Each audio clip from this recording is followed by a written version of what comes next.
Buonasera e benvenuti al TG di Radio Libertà in collaborazione con il sussidiario.tv di oggi, martedì 14 luglio 2026. Palermo, lo Stato c'è. Dopo l'operazione antimafia con 22 arresti, Giorgia Meloni rilancia presidi, controlli e sicurezza nei quartieri più esposti. Salvini detta la linea su confini, preferenze e tenuta del centrodestra. Ferrovie dello Stato cambia vertici. Giampiero Strisciuglio è il nuovo amministratore delegato. Tommaso Tanzilli resta presidente. Il campo largo si spacca ancora.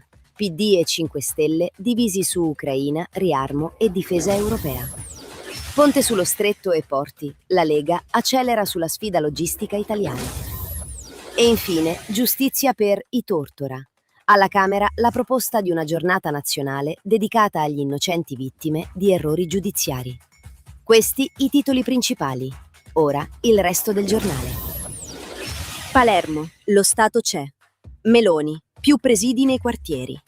Per mesi i commercianti e imprenditori di Palermo sarebbero stati intimiditi da una banda armata.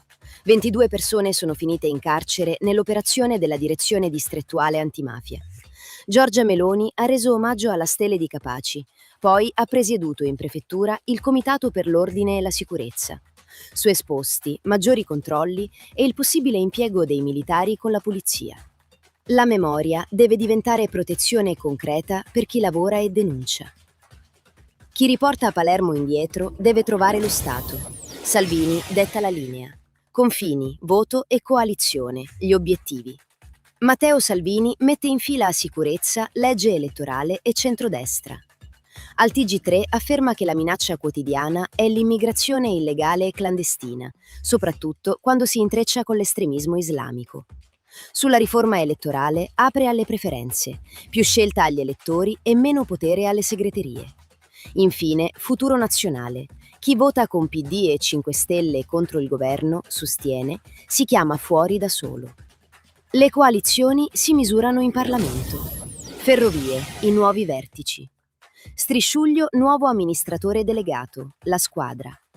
Ferrovie dello Stato cambia guida. Giampiero Strisciuglio è il nuovo amministratore delegato. Tommaso Tanzilli resta presidente. Il vertice sarà giudicato su puntualità, sicurezza e qualità del servizio. Strisciuglio ha già guidato Trenitalia, Rete Ferroviaria Italiana e Mercitalia Logistics, seguendo anche gli interventi del PNRR. Restano le contestazioni legate al procedimento per la tragedia di Brandizzo. Salvini richiama il principio: si è innocenti fino a prova contraria. Ora servono treni affidabili, cantieri efficienti e risultati visibili. Campo largo ancora spaccato. Kiev divide PD e 5 Stelle. PD e Movimento 5 Stelle vogliono presentarsi insieme alle elezioni, ma sulla sicurezza europea parlano due lingue diverse. I 5 Stelle attaccano riarmo e sostegno militare all'Ucraina. Il Partito Democratico conferma gli aiuti a Kiev e propone una difesa comune europea. È una frattura su NATO, guerra e alleanze. Intanto 9 paesi hanno avviato una coalizione per uno scudo antimissile difensivo. Il cardinale Matteo Zuppi è tornato in Ucraina per lavorare sui prigionieri e sugli scambi. La pace richiede trattative e credibilità, che il campo largo fatica a esprimere. Ponte e porti avanti. La Lega guida la sfida logistica italiana. Ponte sullo Stretto e modernizzazione dei porti fanno parte della stessa partita. Trasformare la posizione dell'Italia in crescita e forza economica. Il Ministero delle Infrastrutture riferisce che il dialogo con Bruxelles procede positivamente sulla direttiva Habitat e sugli appalti. Non è ancora un via libera, ma neppure una bocciatura. Edoardo Rixi chiede ferrovie efficienti, banchine adeguate, retroporti integrati, digitalizzazione e meno burocrazia. I porti sono decisivi per merci, energia e sicurezza. Senza opere, la geografia resta una promessa sprecata.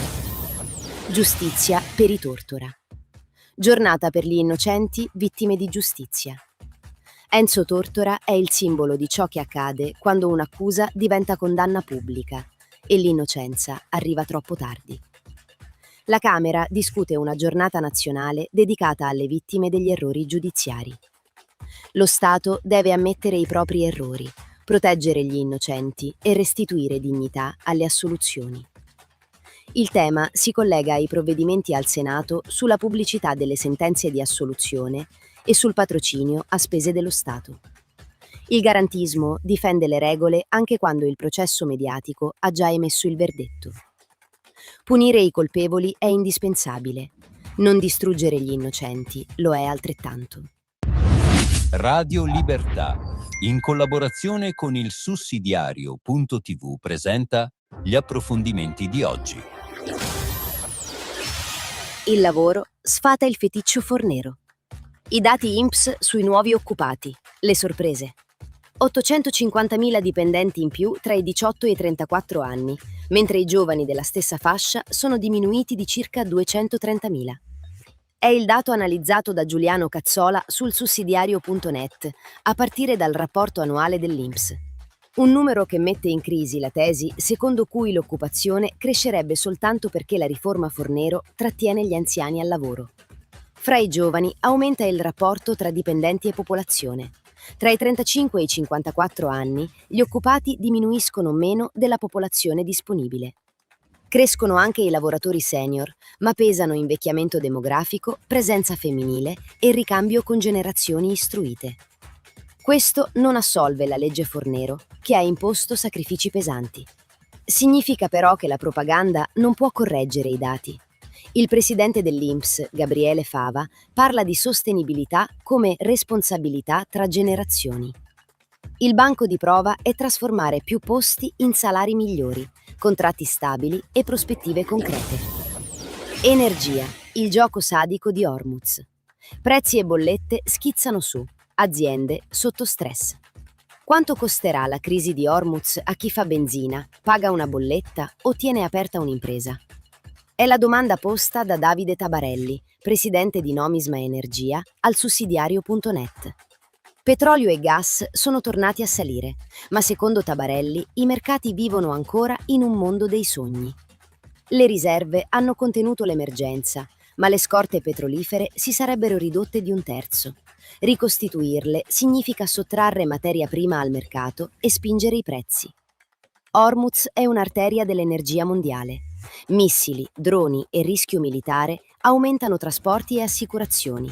Il gas europeo supera i livelli di 3 mesi fa con scorte basse. L'Iran usa lo stretto per colpire commerci e interessi occidentali, mentre Trump reagisce per mantenere aperta la navigazione. La crisi espone la debolezza europea. Raffinerie chiuse, produzione interna ridotta, pochi investimenti e una transizione che non garantisce energia stabile e conveniente. Tabarelli invita alla prudenza sulle accise, meglio aiuti mirati alle categorie più esposte. L'Europa resta senza un vero piano energetico. E si conclude così il TG di Radio Libertà di oggi in collaborazione con il sussidiario.tv. Grazie per averci seguito e non mancate all'appuntamento di domani, stessa ora e stesse frequenze, quelle di Radio Libertà.